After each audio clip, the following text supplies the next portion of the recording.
मेरे प्यारे देशवासियों नमस्कार। আমার প্রিয় দেশবাসী নমস্কার। এবার যখন আমি মন কি বাতের জন্য যে চিঠিগুলো আসে, কমেন্টস আসে, পৃথক পৃথক ইনপুট আসে, যখন আমি এগুলো দেখছিলাম তখন অনেক লোক অত্যন্ত গুরুত্বপূর্ণ একটি কথা স্মরণ করেছেন। মাই জিওভিতে আয়ানজি, বেঙ্গালুরু থেকে অনুপ রাও, নয়ডা থেকে দেবেশ, ধ্যানে থেকে সুজিত, এরা সবাই বলেছেন যে মোদিজি এবার মন কি বাতের ৭৫তম এপিসোড, এই জন্য আপনাকে অভিনন্দন। আমি আপনাদের অনেক অনেক ধন্যবাদ জানাচ্ছি যে আপনারা এত সূক্ষ্ম দৃষ্টিতে মন কি বাতকে ফলো করেছেন এবং আপনারা সঙ্গে রয়েছেন। এটি আমার জন্য অত্যন্ত গর্বের বিষয়, আনন্দের বিষয়। আমার তরফ থেকে আপনাদের ধন্যবাদ তো অবশ্যই জানাচ্ছি, মন কি বাতের সব শ্রোতাদের কৃতজ্ঞতা জানাই, কারণ আপনাদের সঙ্গ ছাড়া এই সফর সম্ভব হতো না। মনে হয় যেন এজন্য গতকালেরই কথা, যখন আমরা সবাই একসাথে মিলেমিশে এই বিচার ভাবনার যাত্রা শুরু করেছিলাম, যখন ৩ অক্টোবর ২০১৪তে বিজয়া দশমীর পবিত্র পর্ব ছিল। আর সংযোগ দেখুন, আজ হোলির দহন। একটি প্রদীপ থেকে জ্বলে অন্যটি, এবং আমাদের দেশ আলোকিত হোক, এই ভাবনা নিয়ে চলতে চলতে আমরা এই পথ পাড়ি দিয়েছি। আমরা দেশের কোনায় কোনায় লোকেদের সঙ্গে কথা বলেছি এবং তাদের অসাধারণ কর্মের কথা জেনেছি। আপনারাও নিশ্চয়ই অনুভব করেছেন আমাদের দেশের প্রত্যন্ত প্রান্তেও কত অভূতপূর্ব ক্ষমতায় অধিকারীরা রয়েছেন। ভারত মাতার কোলে কত শত রত্ন বড় হচ্ছে। এটি নিজের মধ্যেই সমাজের প্রতি দৃষ্টি রাখার, সমাজকে জানার, সমাজের সামর্থ্যকে চেনার আমার জন্য তো একটি অদ্ভুত অনুভব ছিল। এই ৭৫টি এপিসোডের সময় কত শত বিষয় নিয়ে কাটিয়েছি। কখনো নদীর কথা, তো কখনো হিমালয়ের চূড়ার কথা, তো কখনো মরুভূমির কথা, কখনো প্রাকৃতিক বিপর্যয়ের কথা, আবার কখনো মানব সেবার অসংখ্য কথার অনুভূতি, কখনো টেকনোলজি আবিষ্কার, আবার কখনো কোনো অচেনা স্থানে কিছু নতুন করে দেখানোর প্রতি আগ্রহী এমন ব্যক্তির অনুভবের কথা। এখন আপনারা দেখুন, যে স্বচ্ছতার কথাই হোক অথবা আমাদের হেরিটেজকে রক্ষা করার চর্চা হোক, আর এটাই শুধু নয়, খেলনা তৈরি করার কথাই হোক, কি ছিল না এমন সব বিষয় নিয়ে কথা বলেছি যা হয়তো অগণতি হয়ে যাবে। এই সময়ে আমি সময়ে সময়ে মহান ব্যক্তিত্বদের শ্রদ্ধাঞ্জলি জ্ঞাপন করেছি। ওনাদের সম্পর্কে জেনেছি যারা ভারতের নির্মাণে অতুলনীয় অবদান রেখেছেন। আমরা অনেক বৈশ্বিক বিষয়ে কথা বলেছি, ওনাদের কাছ থেকে প্রেরণা নেবার প্রয়াস করেছি। অনেক কথা আপনারা আমাকে বলেছেন, অনেক আইডিয়াও দিয়েছেন। একদিকে এই বিচার যাত্রায় আপনাদের সাথে চলতে চলতে জুড়ে গেছি এবং কিছু না কিছু নতুন করে যুক্তও করেছি। আমি আজ এই ৭৫তম এপিসোডের সময় সবচেয়ে প্রথম মন কি বাতকে সফল করার জন্যে, সমৃদ্ধ করার জন্যে এবং এর সঙ্গে জুড়ে থাকার জন্যে প্রত্যেক শ্রোতাদের কাছে কৃতজ্ঞতা প্রকাশ করছি।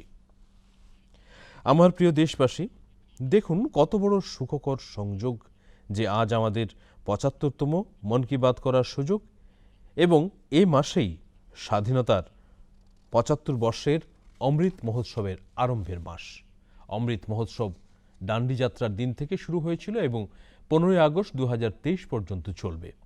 অমৃত মহোৎসবের সঙ্গে জড়িত কর্মসূচি সমগ্র দেশে ক্রমাগত হচ্ছে। পৃথক পৃথক স্থান থেকে এই কর্মসূচির ছবি, এ সম্পর্কিত তথ্য লোকেরা শেয়ার করছেন। নমো অ্যাপে এমনই কিছু ছবির সঙ্গে ঝাড়খণ্ডের নবীন আমাকে একটি বার্তা পাঠিয়েছেন।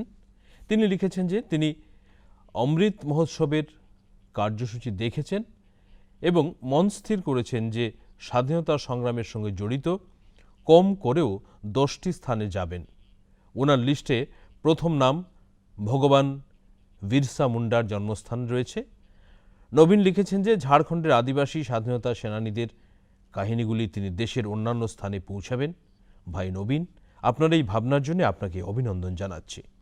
সাথীগণ, কোনো স্বাধীনতা সেনানীর সংঘর্ষের কাহিনী হোক, কোনো স্থানের ইতিহাস হোক, দেশের কোনো সাংস্কৃতিক কাহিনী হোক, অমৃত মহোৎসবের সময় আপনারা এগুলো দেশের সম্মুখে নিয়ে আসতে পারেন। দেশবাসীদের এর সঙ্গে জড়িত করার মাধ্যমও হতে পারেন।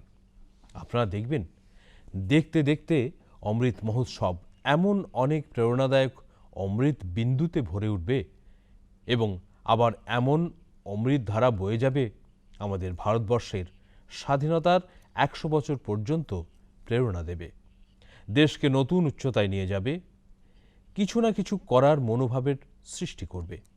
স্বাধীনতার লড়াইয়ে আমাদের সেনানী কত কষ্ট এজন্য সহ্য করেছেন, কারণ ওনারা দেশের জন্য ত্যাগ ও বলিদানকে নিজেদের কর্তব্য বলে ভাবতেন। তাদের ত্যাগ এবং কর্তব্য বলিদানে আমরার কথা এখন আমাদের সদাই কর্তব্য পথের জন্য প্রেরণা যোগায়। যেভাবে গীতায় ভগবান শ্রীকৃষ্ণ বলেছিলেন, নিয়তং কুরু কর্ম তং কর্ম জায়ত অকর্মহা।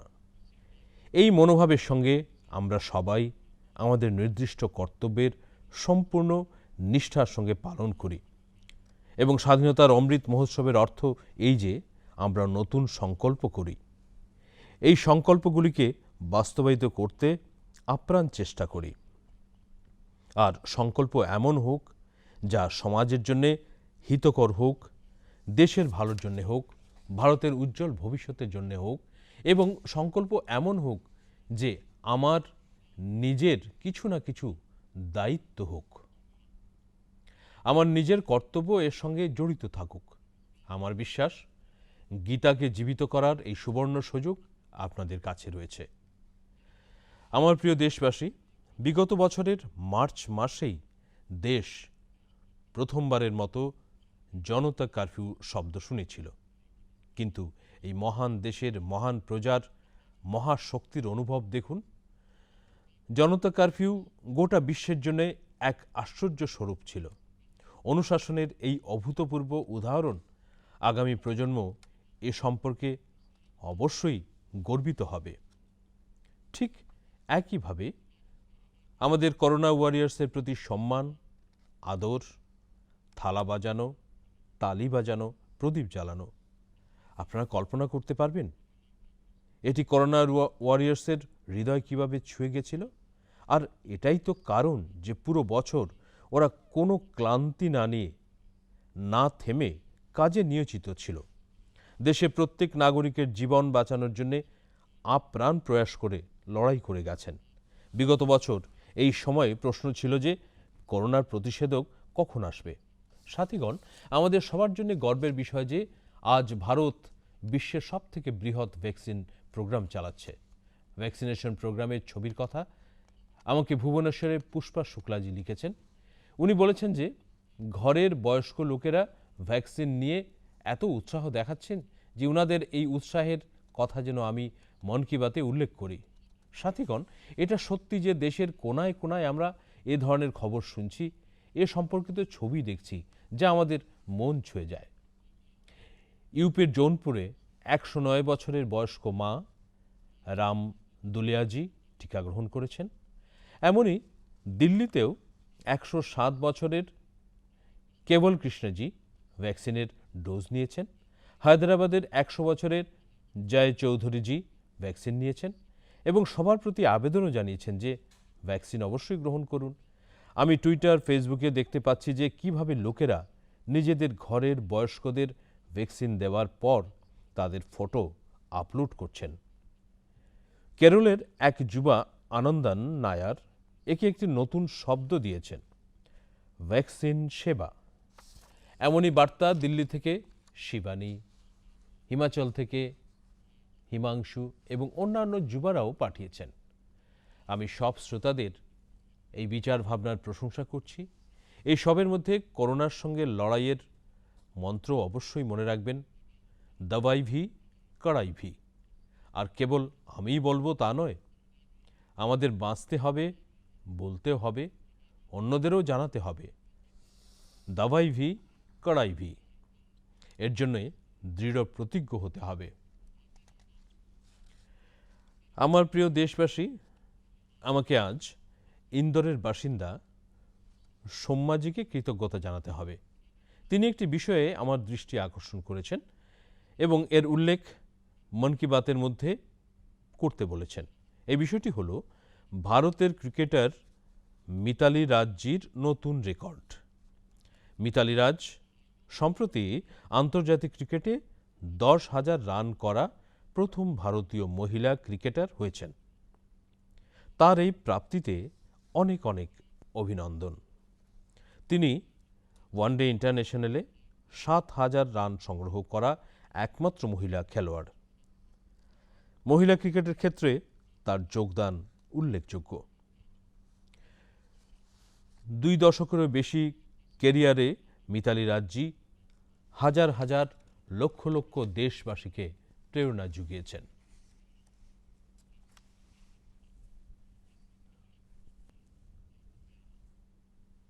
সাথীগণ, এটা খুব আকর্ষণীয় যে এই মার্চ মাসে যখন মহিলা দিবস সেলিব্রেট করেছিলাম, তখন অনেক মহিলা খেলোয়াড় মেডেলস এবং রেকর্ড নিজেদের নামে করেছেন। দিল্লিতে আয়োজিত শুটিংয়ে ISSF ওয়ার্ল্ড কাপে ভারত শীর্ষস্থানে ছিল। গোল্ড মেডেলে সংখ্যায়ও ভারত বাজিমাত করেছে। এটা ভারতের মহিলা ও পুরুষ নিশানাধারীদের দুর্দান্ত প্রদর্শনের জন্যই সম্ভব হয়েছে। এর মধ্যে PV সিন্ধুজি BWF Swiss open super 300 টুর্নামেন্টে সিলভার মেডেল পেয়েছেন। আজ এডুকেশন থেকে এন্টারপ্রেনারশিপ পর্যন্ত, আর্ম ফোর্সেস থেকে সায়েন্স অ্যান্ড টেকনোলজি পর্যন্ত প্রত্যেক স্থানে দেশের মেয়েরা নিজেদের পৃথক পৃথক পরিচয় তৈরি করছেন। আমার বিশেষ খুশি হচ্ছে এই কথায় যে মেয়েরা খেলাধুলায় নিজেদের একটি নতুন স্থান তৈরি করে নিচ্ছেন। প্রফেশনাল চয়েস হিসেবে স্পোর্টস একটি পছন্দ বলে সামনে আসছে। আমার প্রিয় দেশবাসী, সম্প্রতি অনুষ্ঠিত ম্যারিটাইম ইন্ডিয়া সামিট আপনাদের মনে আছে তো? এই সামিটে আমি কি বলেছিলাম আপনাদের কি মনে আছে? স্বাভাবিক যে এত কর্মসূচি হয়ে থাকে, এত কথা হয় যে প্রত্যেক কথা কোথায় মনে থাকে, আর এত ধ্যানও কোথায় থাকে, স্বাভাবিক। কিন্তু আমার ভালো লেগেছে যে আমার একটি আগ্রহকে গুরুপ্রসাদজি স্বইচ্ছায় এগিয়ে এসে কাজ করছেন। আমি এই সামিটে দেশের লাইট হাউস কমপ্লেক্সেসের আশেপাশে ট্যুরিজম ফ্যাসিলিটিসকে বিকশিত করার কথা বলেছিলাম।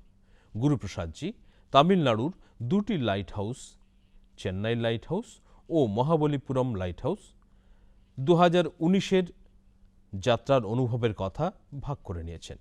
তিনি অত্যন্ত আকর্ষণীয় ফ্যাক্টস শেয়ার করেছেন, যা মন কি বাতের শ্রোতাদেরও আশ্চর্যান্বিত করবে। যেমন চেন্নাই লাইট হাউস পৃথিবীর সেই সব নির্বাচিত লাইট হাউসের একটি যেখানে এলিভেটর রয়েছে। কেবল তাই নয়, ভারতের এটি একমাত্র লাইট হাউস যা শহরের সীমার ভিতরে স্থিত। এতে বিদ্যুতের জন্য সোলার প্যানেলও লাগানো রয়েছে। গুরুপ্রসাদজি লাইট হাউসের হেরিটেজ মিউজিয়ামের কথাও বলেছেন, যা মেরিন নেভিগেশনের ইতিহাসকে সামনে নিয়ে আসে। মিউজিয়ামে তেল থেকে জলে এমন বড় বড় বাতি, কেরোসিন লাইটস, পেট্রোলিয়াম ভেপার এবং পুরনো কালে ব্যবহৃত করা বিদ্যুতের ল্যাম্পের প্রদর্শন করা হয়েছে। ভারতের সবথেকে পুরনো লাইট হাউস মহাবলীপুরম লাইট হাউসের কথাও গুরুপ্রসাদজি বিস্তারিত লিখেছেন। তিনি বলেছেন যে এই লাইট হাউসের পাশেই শত শত বর্ষ আগে পল্লব রাজা মহেন্দ্র বর্মন প্রথম দ্বারা নির্মাণ করা উল্কনেশ্বরা টেম্পল রয়েছে। সাথীগণ, মন কি বাতের সামনে আমি পর্যটনের বিভিন্ন বিষয়ে অনেক কথা বলেছি, কিন্তু এই লাইট হাউস ট্যুরিজমের ক্ষেত্রে ইউনিক। নিজস্ব ভব্য সংরক্ষণের জন্য লাইট হাউস সর্বদাই লোকেদের জন্য আকর্ষণের কেন্দ্র। পর্যটনকে উৎসাহিত করতে ভারতেও 71টি লাইট হাউস আইডেন্টিফাই করা হয়েছে। এইসব লাইট হাউসের নিজস্ব ক্ষমতা অনুযায়ী museum, amphitheatre, open air theatre, cafeteria, children's park, eco friendly cottage এবং ল্যান্ডস্কেপ তৈরি করা হবে। লাইট হাউসের কথা যখন হচ্ছে, আমি একটি ইউনিক লাইট হাউসের কথাও বলতে চাইব। এই লাইট হাউস গুজরাটের সুরেন্দ্রনগর জেলার জিঞ্জুওয়াড়া নামের একটি স্থানে রয়েছে। জানেন কি এই লাইট হাউস কেন বিশেষ? এজন্যই বিশেষ যে যেখানে এই লাইট হাউস রয়েছে সেখান থেকে এখন সমুদ্র তট 100 কিলোমিটারের অধিক দূরত্বে রয়েছে। আপনারা এই গ্রামের এমন পাথরও পাবেন যে ওখানে কখনো একটি ব্যস্ত বন্দরও ছিল বলে মনে হয়। অর্থাৎ এর অর্থ হলো যে প্রথমে কোস্ট লাইন ঝিঞ্জুওয়াড়া পর্যন্ত ছিল, সমুদ্রের হ্রাস পাওয়া, বৃদ্ধি পাওয়া, পেছনে চলে যাওয়া, অনেক দূরে চলে যাওয়া, এটিও একটি স্বরূপ। এ মাসে জাপানে আসা বিকরাল সুনামির 10 বছর পূর্ণ হচ্ছে। এই সুনামিতে হাজার হাজার লোকের মৃত্যু হয়েছিল। এমনই একটি সুনামি 2004 সালে ভারতে এসেছিল। সুনামির সময় আমরা নিজেদের লাইট হাউসে কর্মরত 14 কর্মচারীদের হারিয়েছি। আন্দামান নিকোবরে এবং তামিলনাড়ুতে লাইট হাউসে ওনারা নিজেদের ডিউটি করছিলেন। কঠোর পরিশ্রম করা আমাদের এই লাইট কিপার্সদের প্রতি আমি আদরপূর্বক শ্রদ্ধাঞ্জলি জ্ঞাপন করছি এবং লাইট কিপার্সদের কাজের অসংখ্য প্রশংসা করছি। প্রিয় দেশবাসীগণ, জীবনের প্রত্যেক ক্ষেত্রে নতুনত্ব, আধুনিকতা খুবই আবশ্যক। না হলে সেটা কখনো কখনো আমাদের জন্যে বোঝা হয়ে যায়। ভারতের কৃষি জগতে আধুনিকতা সেটা সময়ের চাহিদা। অনেক দেরি হয়ে গেছে, আমরা অনেক সময় অতিবাহিত করে নিয়েছি। এগ্রিকালচার সেক্টরে রোজগারের নতুন সুযোগ তৈরি করার জন্যে, কৃষকদের আয় বাড়ানোর জন্যে, পরম্পরাগত কৃষিকে সাথে নিয়ে নতুন নতুন বিকল্পকে, নতুন নতুন ইনোভেশনসকে গ্রহণ করা ততটাই জরুরি। হোয়াইট রিভলিউশনের সময় দেশ তা অনুভব করেছে। এখন বি ফার্মিং এমন একটি বিকল্প রূপে উঠে আসছে। বি ফার্মিং দেশে মধু বিপ্লব অথবা সুইট রিভলিউশনের আধার হয়ে উঠেছে। বড় সংখ্যাতে কৃষকগণ জড়িত হচ্ছেন, ইনোভেশন করছেন। যেমন পশ্চিমবাংলার দার্জিলিংয়ে এক গ্রাম রয়েছে গুরদুম। পাহাড়ের এমন উঁচুতে, ভৌগোলিক বাধা, তবুও সেখানের লোক হানি বি ফার্মিংয়ের কাজ শুরু করেছেন। আর আজ সেখানে প্রস্তুত মধুর ভালো চাহিদা গড়ে উঠেছে। তাতে কৃষকদের আমদানিও বাড়ছে।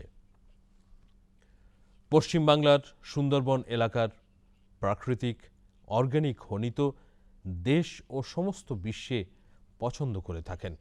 এমনই এক ব্যক্তিগত অনুভব আমার গুজরাটেরই রয়েছে। গুজরাটের বানাসকান্ডাতে 2016 সালে এক অনুষ্ঠানে আয়োজন করা হয়েছিল। সেই কার্যক্রমে লোকেদের আমি বলেছিলাম, সেখানে এত সম্ভাবনা রয়েছে, তাহলে বানাসকান্ডাতে ও আমাদের সেখানকার কৃষক সুইট রিভলিউশনের নতুন অধ্যায় রচনা করুক।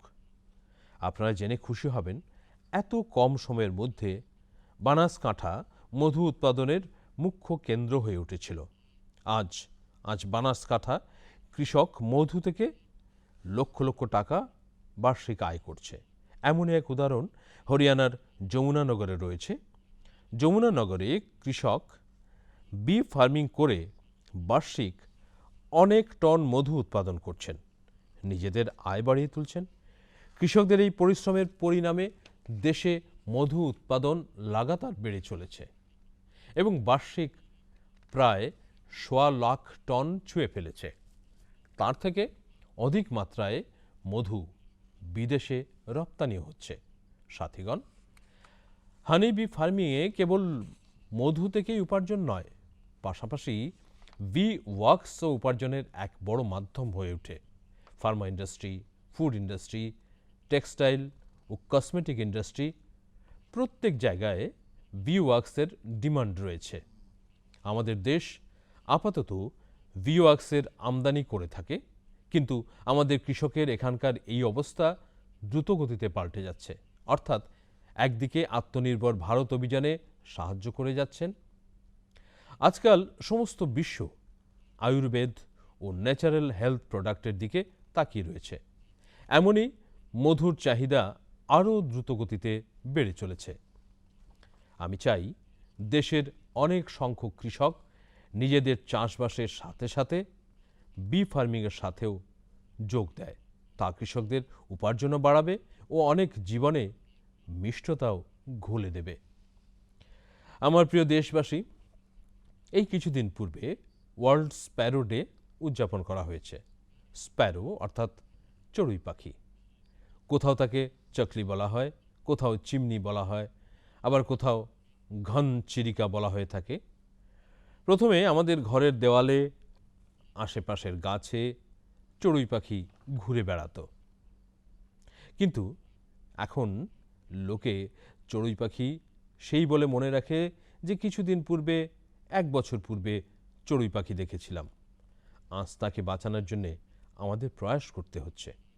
বেনারসের আমার এক সাথী ইন্দ্রপাল সিং বত্রাজি এমনই এক কাজ করেছেন, যা আমি আমার মন কি বাতের শ্রোতাদের অবশ্যই বলতে চাই। বত্রাজি নিজের ঘরকেই চড়ুই পাখির আস্তানা বানিয়ে দিয়েছেন। ইনি নিজের ঘরে কাঠ দিয়ে এমনই পাখির বাসা তৈরি করেছেন যাতে চড়ুই পাখি অনায়াসে থাকতে পারে। এখন বেনারসের অনেক ঘর এই অভিযানের সাথে জড়িয়ে গেছে। আমি চাই প্রকৃতি, পরিবেশ, প্রাণী, পক্ষী যাদের জন্যই সম্ভব কম বেশি প্রচেষ্টা আমাদেরও করা উচিত। যেমন এক সাথী বিজয় কুমার কাবিজি। বিজয়জি উড়িষ্যার কেন্দ্রপাড়াতে থাকেন। কেন্দ্রপাড়া সমুদ্রের পাশেই অবস্থিত। তার জন্য সেই জেলার অনেক গ্রাম এমন যেখানে সমুদ্রের উঁচু ঢেউ ও সাইক্লোনের বিপদ রয়েছে। তাতে অনেকবার বহু ক্ষতিও হয়েছে। বিজয়জি অনুভব করলেন যে যদি প্রকৃতির এই তাণ্ডব কেউ রুখতে পারে, তাহলে তা প্রকৃতিই থামাতে পারবে। তখন কি হলো? বিজয়জি বড়াকোট গ্রাম থেকে নিজের মিশন শুরু করলেন। উনি 12 বছর, সাথীগণ 12 বছর পরিশ্রম করে গ্রামের বাইরে সমুদ্রের দিকে 25 একরের ম্যানগ্রোভ জঙ্গল দাঁড় করিয়ে দিলেন। আজ এই জঙ্গল সেই গ্রামের সুরক্ষা প্রদান করছে। সেই রকমই উড়িষ্যার পারাদ্বীপ জেলায় এক ইঞ্জিনিয়ার অমরেশ সামন্তজিও করেছেন। অমরেশজি ছোট ছোট জঙ্গল লাগিয়েছেন যাতে আজ অনেক গ্রাম বেঁচে যাচ্ছে। সাথীগণ, এ প্রকার কাজে যদি আমরা সমাজের সাথে জড়িয়ে দিই তাহলে অনেক বৃহৎ পরিণাম চলে আসে। যেমন তামিলনাড়ুর কোয়েম্বাটুরে বাস কন্ডাক্টরের কাজ করে থাকা মরিমুথু যুগনাথনজি রয়েছেন। যুগনাথনজি নিজের বাসের যাত্রীদের টিকিট দেন, তার সাথে একটি গাছের চারাও বিনামূল্যে দেন। সেই প্রকার যুগনাথনজি না জানি কত গাছ লাগিয়ে ফেলেছেন। যুগনাথনজি নিজের বেতন থেকে বেশি অংশ এই কাজের জন্য খরচ করে থাকেন। এখন এটা শোনার পর এমন কোনো নাগরিক নেই যে মরিমুথু যুগনাথনজির কাজের প্রশংসা না করে পারবে। আমি হৃদয় থেকে এই প্রচেষ্টাকে অনেক ধন্যবাদ জানাই ওনার এই প্রেরণাদায়ক কাজের জন্যে। আমার প্রিয় দেশবাসী, ওয়েস্ট থেকে ওয়েলথ অর্থাৎ আবর্জনা থেকে সোনা তৈরি করার বিষয়ে আমরা সবাই দেখেছি, শুনেছি ও আমরা অন্যজনকে বলতেও থাকি। কিছুটা সেই প্রকার ওয়েস্ট থেকে ভ্যালুতে রূপান্তরিত করার কাজ করা হচ্ছে। এমন এক উদাহরণ কেরলের কোচ্চি থেকে সেন্ট টেরেসা কলেজের রয়েছে। আমার মনে আছে 2017-তে আমি সেই কলেজের ক্যাম্পাসে এক বুক রিডিংয়ের উপর আধারিত কার্যক্রমে যোগদান করেছিলাম। এই কলেজের ছাত্রগণ রিইউজেবল টয় বানাচ্ছে এবং তাও আবার অনেক ক্রিয়েটিভ পদ্ধতিতে।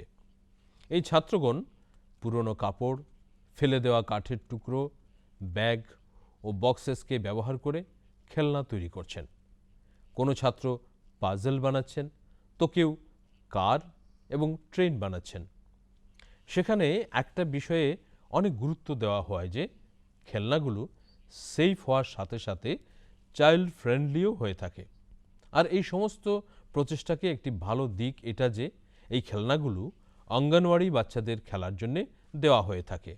আর যখন ভারত খেলনা ম্যানুফ্যাকচারিংয়ে অনেক দূরে এগিয়ে গেছে, তো ওয়েস্ট থেকে ভ্যালুর এই অভিযান, এই অভিনব প্রয়োগ অনেক মহত্ব রাখতে পারছে। অন্ধ্রপ্রদেশের বিজয়াড়াতে এক প্রফেসর পদকান্ডাজি রয়েছেন। উনি অনেক রুচিসম্পন্ন কাজ করেছেন। উনি অটোমোবাইল মেটাল স্ক্র্যাপ থেকে স্কাল্পচার তৈরি করছেন। ওনার দ্বারা তৈরি করা স্কাল্পচার সার্বজনিক পার্কে লাগানো হয়েছে ও লোক তা অনেক উৎসাহ নিয়ে দেখছেন। ইলেকট্রনিক ও অটোমোবাইল ওয়েস্টের রিসাইক্লিংয়ের এটা এক অভিনব প্রয়োগ বটে। আমি আবারও একবার কোচ্চি ও বিজয়াড়ার এই প্রয়োগের প্রশংসা করছি ও আশা করছি আরও লোক এই প্রয়োগের ক্ষেত্রে এগিয়ে আসবে। আমার প্রিয় দেশবাসী, ভারতের লোক বিশ্বের যে কোনো জায়গায় গেলে পরে গর্ব করে বলতে পারে যে সে ভারতবাসী। আমরা আমাদের যোগ, আয়ুর্বেদ, দর্শন, না জানি কত কিছু রয়েছে আমাদের কাছে, যার জন্য আমরা গর্ব করতে পারি। তার সাথে নিজেদের স্থানীয় ভাষা, বলি, পরিচয়, পরিধান, খাওয়া দাওয়া, তারও গর্ব করে থাকি। আমাদের নতুন তো পেতে হবে, আর সেটাই তো জীবন। কিন্তু তার সাথে সাথে পুরাতনকে হারাবো না। আমাদের অনেক পরিশ্রমের সাথে সাথে আমাদের চারিপাশের স্থিত অগাধ সাংস্কৃতিক সম্পদকে সংরক্ষণ করতে হবে এবং নতুন প্রজন্মের কাছে পৌঁছে দিতে হবে। সেই কাজ অসমে বসবাসকারী সিকারি টিসো অনেক যত্ন সহকারে করে যাচ্ছেন। কার্বি আংলং জেলার সিকারি টিস্সোজি গত 20 বছর ধরে কার্বি ভাষায় ডকুমেন্টেশন করে চলেছেন।